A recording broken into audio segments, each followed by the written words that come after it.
Too many of us waste years of our lives trying to squeeze into places, circles, and environments that were never designed for us. We bend, we compromise, we water ourselves down, all in the name of fitting in. And yet deep down, we know something doesn't feel right. That uneasiness, that restlessness is not weakness, it's truth knocking on your heart. You were not created to force yourself into rooms where your value isn't recognized. You were created to stand out, to rise, to build, and to grow in the right environment. And until you stop chasing acceptance in the wrong places, you will never experience the freedom and power of living authentically. Think about this for a moment. How much of your life has been spent trying to be what someone else expected you to be? How many times have you walked into a room, looked around, and immediately started adjusting who you were, the way you spoke, the way you laughed, the way you carried yourself just to blend in? It's a subtle thing at first. You tell yourself it's harmless. I'm just adapting.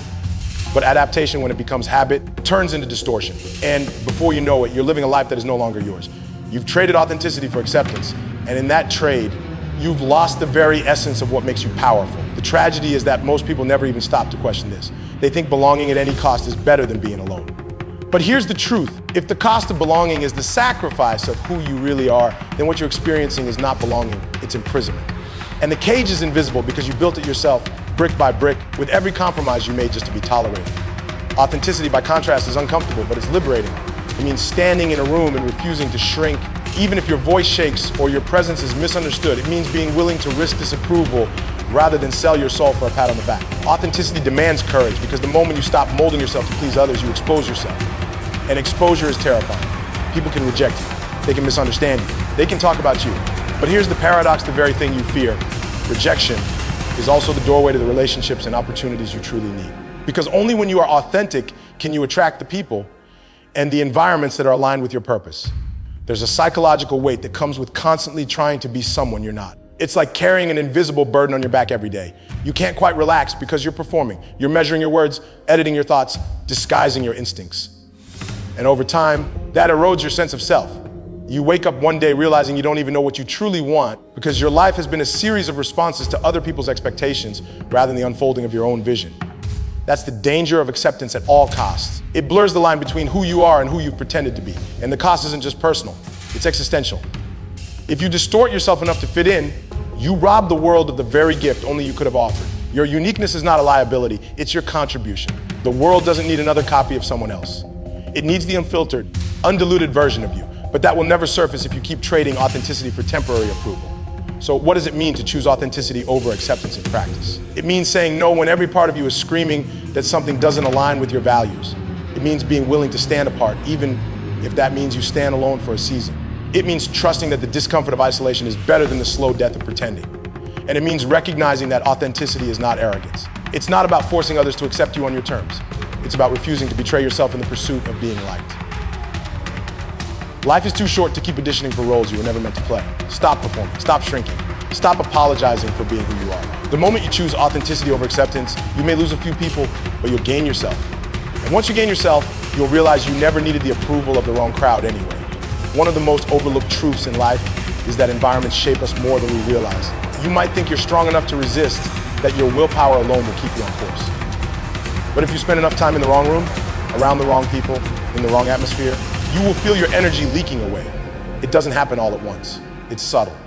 It's the way you silence your dreams when no one around you believes in them. It's the way you stop speaking about your goals because every time you do, you're met with skepticism, sarcasm, or even ridicule. Over time, you learn to keep quiet, and slowly, almost imperceptibly, you begin to believe less in yourself. The wrong room doesn't just ignore your potential. It suffocates it.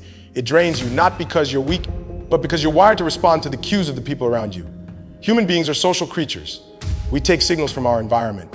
If you're surrounded by complacency, you will eventually lower your standards, not because you want to, but because it feels normal. If you're surrounded by cynicism, you'll begin to doubt what once inspired you. That's the power of the wrong room. It doesn't kill your dream in one blow. It starves it slowly until it withers. And here's the thing, you can tell when you're in that room. You can feel it in your spirit. Every conversation leaves you emptier instead of fuller. Every gathering feels like an obligation instead of an opportunity. You walk away asking yourself, why do I feel so drained? Why do I feel like I'm shrinking? That is not coincidence. It is your inner compass warning you that you are misaligned. The truth is, energy is contagious. The people you surround yourself with will either charge your battery or drain it completely. From a psychological perspective, it's no mystery. We become what we continually expose ourselves to. You can't spend years around people who are indifferent to growth and then expect to grow yourself. You can't continually invest your presence in environments that discourage ambition and expect to stay motivated. Your nervous system, your emotions, even your thoughts adapt to the climate you live in. That's why being in the wrong room is so dangerous, because it convinces you that mediocrity is the norm. So ask yourself, what is the cost of staying in a place where your vision is too big, your energy too intense, your passion too inconvenient?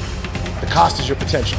You're not supposed to fight for air every time you speak about what matters to you. You're not supposed to constantly explain yourself, justify your dreams, or defend your values. In the right room, you don't have to water yourself down. In the right room, people don't drain your energy, they multiply it. And that's the distinction you need to make. The wrong room will take from you until there's nothing left. The right room will feed you, challenge you, and remind you of who you are at your best. Sometimes the bravest decision you can make is to walk away. Not because you hate the people, not because you're better than them, but because you recognize that staying there is costing you more than you can afford. If you're feeling drained, if you're constantly second guessing yourself, if you're shrinking just to survive in that environment, take it as a sign. Don't ignore it, don't rationalize it. Don't convince yourself that it's not that bad, because every day you stay in the wrong room is another day your dream loses oxygen. If you want to know where your life is headed, look closely at the people you spend most of your time with. It sounds simple, but it's one of the most profound truths about human development. You don't rise or fall in isolation. You rise or fall with your circle. Your habits, your standards, even your sense of what's possible are shaped by the people closest to you. That's why it's often said, show me your friends and I'll show you your future. It's not just a cliche. It's psychology, it's sociology, it's human nature. Think about it. If you surround yourself with people who are disciplined, ambitious, and committed to growth, you will be pulled upward almost unconsciously. You'll find yourself working harder, reaching further, expecting more from yourself, because that is the unspoken standard of the group. But if your circle is complacent, unfocused, or content with mediocrity, the gravitational pull works in the opposite direction. You'll begin to justify your stagnation. You'll tell yourself, at least I'm doing better than they are. And in that small compromise, your destiny begins to shrink. This is why being intentional about your circle is not optional. It's essential. People underestimate just how much influence their closest relationships have over their trajectory. Neurologically, our brains are wired to mirror the behaviors and emotions of those around us. Spend enough time with someone, and you'll begin to adopt their language, their mindset, their emotional patterns. That's why you can't afford to take your circle lightly. The wrong people can corrupt your vision without ever meaning to. They don't even have to sabotage you directly. All they need to do is normalize smallness. And here's where it gets difficult. Sometimes the people who are holding you back are the ones you care about most. They might not be malicious. They might even love you deeply, but love doesn't equal alignment. If their values don't line up with your purpose, their presence in your inner circle can quietly derail you. And it's in those moments that you have to make a painful but necessary choice. Do I lower myself to keep their comfort, or do I elevate myself and risk their disapproval? That is not an easy choice, but it is a defining one. Greatness requires friction. It requires being around people who won't let you settle, who challenge your excuses, who remind you of what you're capable of when you forget. A strong circle doesn't flatter you, it sharpens you. It doesn't let you off the hook, it holds you accountable. And yes, sometimes it feels uncomfortable, even confrontational. But that's the point. If everyone around you is always affirming you, never challenging you, you're not in a circle of growth, you're in a circle of stagnation. So take inventory. Who in your life pushes you to expand? Who makes you think deeper, work harder, dream bigger, and who leaves you drained, diminished, or doubtful? Those questions are not just theoretical, they're diagnostic. They reveal whether your circle is pulling you closer to your destiny or further away from it. You are not designed to walk this path alone, but you also are not designed to walk it with everyone. Choose carefully, because whether you like it or not, your circle is shaping you every day. And in shaping you, it is shaping your destiny. Surround yourself with mediocrity, and you will eventually mistake mediocrity for excellence. Surround yourself with excellence, and you will begin to see excellence as the baseline, not the ceiling. Your destiny is not only a reflection of your effort, it is also a reflection of your environment. So let me leave you with this: your future is sitting in the chairs around you. Look at them closely, because who you walk with today will determine where you arrive tomorrow. We live in a culture that treats discomfort as something to avoid at all costs. If we feel uneasy, restless, out of place, we assume something is wrong with us. We label it anxiety, we label it weakness. We tell ourselves to just push through until the feeling goes away. But what if that discomfort isn't a punishment at all? What if it's a signal, a clear, undeniable signal, that you're in the wrong place, doing the wrong thing, surrounded by the wrong energy? The discomfort isn't the enemy, it's the messenger. Think about your own life. Remember a time you stayed in a job, relationship, or a circle long after you knew it wasn't right. The signs were there. Your energy was drained, your spirit felt heavy, your intuition whispered, this doesn't fit. But you rationalized, you told yourself, it's not that bad. You convinced yourself that leaving would be too risky. And so you stayed. And what happened? The discomfort didn't disappear. It grew louder, sharper, heavier, until it forced you to face the truth you've been avoiding. That's what discomfort does. It keeps knocking until you pay attention. From a psychological standpoint, this makes perfect sense. Discomfort is a biological alarm system. Just like pain tells your body when something's wrong physically, discomfort tells your soul when something is wrong spiritually or emotionally. It's the inner compass pulling you back to alignment. Ignore it long enough and you'll pay the price. Stress, burnout, even depression. But listen to it and you'll discover it has wisdom. It's trying to redirect you toward an environment, a path, a purpose that actually fits who you are. The challenge, of course, is that most people don't want to listen. Discomfort feels threatening because it often requires change. And change is terrifying. It means stepping into the unknown. It means risking rejection. It means leaving behind the familiar, even if the familiar is suffocating you. So we choose comfort, or at least what looks like comfort. We stay in the job, we stay in the relationship, we stay in the circle, and we settle. But comfort gained by ignoring discomfort is never real comfort. It's stagnation disguised as safety. What if instead of resisting discomfort, you embraced it? What if every time you felt that sense of not belonging, you stopped and asked, what is this trying to teach me? What is this signaling about where I am and where I need to go? Suddenly, discomfort becomes less of an enemy and more of a guide. It stops being the thing you run from and becomes the thing you lean into. Because that unease is often the first sign you're made for something higher, something deeper, something true to who you are. Growth has always required discomfort. A seed has to break apart in the soil before it becomes a tree. Muscles have to tear under strain before they grow stronger. Your life is no different. The moments you feel out of place are not there to punish you. They are there to propel you. They are reminders that you cannot afford to settle where you don't belong. So here's the question: will you treat discomfort as a curse to be endured or as a compass to be followed? One choice keeps you stuck in a life that drains you. The other pulls you toward a life that fulfills you. Discomfort isn't here to destroy you.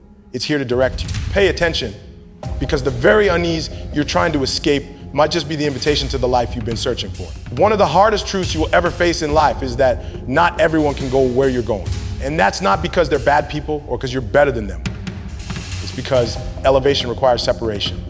Every season of growth demands that you leave something behind. Sometimes it's an environment, sometimes it's a circle of friends, sometimes it's a mindset you've been carrying for years. But you cannot rise without letting go. It's simply not possible. Think of it like climbing a mountain. If you try to carry everything and everyone from the valley up to the peak, the weight will crush you.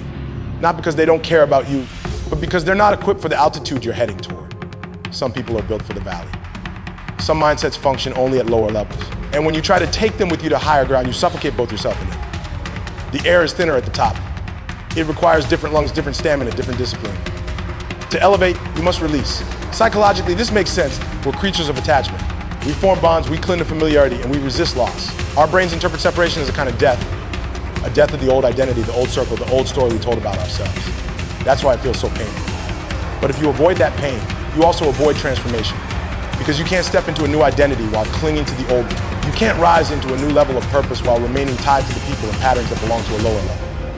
And here's the paradox: separation feels like loss in the moment. But in reality, it's the doorway to expansion.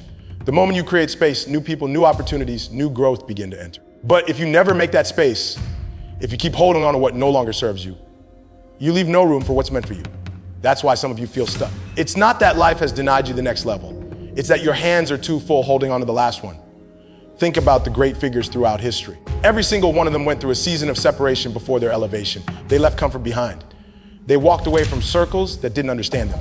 They endured loneliness, misunderstanding, sometimes even rejection. But those separations created the solitude and clarity needed for transformation. Greatness has always required that price, and it always will. Now, here's the part most people miss. Separation doesn't always mean cutting people off with bitterness. It doesn't mean burning bridges unnecessarily. It means accepting that your path is unique, and sometimes your evolution will create distance naturally. You don't have to explain it to everyone. You don't have to justify it. You just have to walk your path with integrity. The right people will find their way back into alignment if they're meant to. The wrong people will drift away. That's not cruelty. That's growth. So if you're in a season where you feel people slipping away or doors closing or opportunities ending, don't panic. Don't cling. Don't assume you're being punished. Often, it's life pruning you for elevation. You can't soar while clinging to weights that keep you grounded. Elevation comes at the cost of separation. That's the law. It's not easy. It's not painless. But it's necessary. And in the long run, it's worth it. One of the deepest mistakes people make is confusing proximity with belonging. Just because you have a seat in the room doesn't mean you're valued there. Just because you're tolerated doesn't mean you're respected. And yet, so many of us spend our lives begging for recognition in places that were never designed to see us. We twist ourselves into knots trying to prove our worth, trying to convince people that we matter, when in reality, we're standing at the wrong table. The truth is simple but uncomfortable. Not every space will honor your presence. Some people are invested in keeping you small because your growth threatens their comfort. Some environments will gladly use your skills, your energy, your ideas, but never acknowledge your value. And if you're not careful, you'll start believing that this is normal, that this is the best you can expect. But that's not belonging. That's exploitation dressed up as acceptance. Belonging, real belonging, is not about being allowed in. It's about being recognized, respected, and valued for who you are without having to diminish yourself. It's about being in a space where your strengths are seen as assets, not inconveniences, where your ideas are not only heard, but taken seriously, where your presence is not a burden, but a contribution. That is the difference between merely existing in a room and truly belonging there. Psychologically, this distinction matters. When you are in an environment that fails to recognize your value, your sense of self slowly erodes. You begin to question your abilities. You start downplaying your own worth. Over time, you internalize the indifference of the room, and you carry that doubt with you, even when you leave. But the opposite is also true. When you are in the right environment, one that acknowledges and affirms your value, your confidence grows. You begin to stretch. You take risks. You aim higher. You operate at your best because you're no longer wasting energy fighting for recognition. And here's the reality: finding where you belong often requires courage. It means walking away from tables where your worth is ignored. It means enduring seasons of loneliness rather than selling yourself short just to be included. It means building your own table if none exists that honor your vision. That's not arrogance, that's alignment. Because your life is too valuable to be spent begging for scraps of validation from those who cannot or will not see you. You have to make peace with the fact that not every door is for you, not every circle will celebrate you, and not every opportunity is meant to be yours. But somewhere there is a place, a group, a mission where your presence matters deeply, where your contribution shifts the atmosphere, where your value is undeniable. And until you find it, you cannot afford to settle for anything less. So the challenge is clear. Stop chasing acceptance in spaces that diminish you. Stop bargaining with your worth. Stop trying to squeeze into rooms that are too small for the magnitude of your potential. Choose instead to seek out or to create the spaces where your gifts are honored and your presence is celebrated. Because in the end, you don't belong everywhere, but you do belong somewhere. And the moment you find that place, you'll realize why all the rejection, all the separation, all the discomfort was necessary. It was preparing you, shaping you, directing you toward the environment where you could finally flourish. So as you walk out of here today, remember this: you were not created to shrink, to force yourself into spaces that cannot hold the weight of your potential. Authenticity will always cost you acceptance in the wrong rooms, but the wrong rooms were never meant for you anyway. Discomfort isn't punishment, it's direction. Separation isn't loss, it's preparation. And your circle, the people you allow closest, will either drain your destiny or help deliver it. The choice is yours. You can keep bending, compromising, and begging for validation where your value will never be recognized, or you can rise in the places, the circles, the environments where your presence is not just tolerated but celebrated. Don't waste another day trying to belong where you don't. Stand firm in who you are, because the world doesn't need a smaller version of you. It needs the real, unshakable, authentic you.